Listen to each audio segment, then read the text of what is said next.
Tara guys, samahan nyo kami sa aming journey sa pag-business. So, nakahanap kami ng paupahan dyan na sa halagang 3.5. So, ayan na. Namili na kami. So, ayan na. Nag-order na ako ng computer at saka may mga school supplies. Namili na kami. So, ayun. Dumating na yung computer. So, ayun. Di po kami marunong.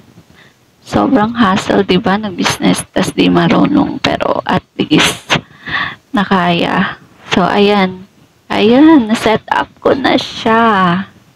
So, ang galing, di ba? So, ayan, wala pa yung laman dyan. So, ang galing. Di ba? Ayan. Yan na yung time na parang ang hirap matulog kasi nagpa-pricing pa kami ng kapatid ko. So, ayan. Sobrang tagal matapos mag-pricing. Kaya thank you kapatid sa tulong. Tapos ayun, malapit na din naman. Sobrang hassle magbukas ng business guys. Sa una lang naman pero pag sa gitna na mga parang okay na din naman. Kaya thank you Lord sa. At hindi lang to sa akin, syempre, hindi naman ako nag-ano nito. Ako lang yung kumikilos, pero sa amin to dalawa ng boyfriend ko talaga.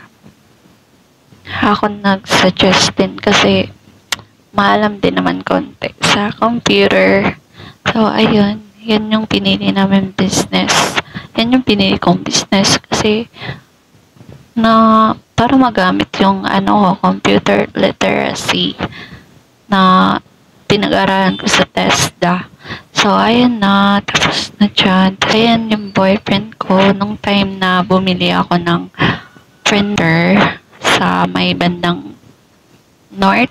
SM North ata to. Tapos, ayan. Naka-monitor siya.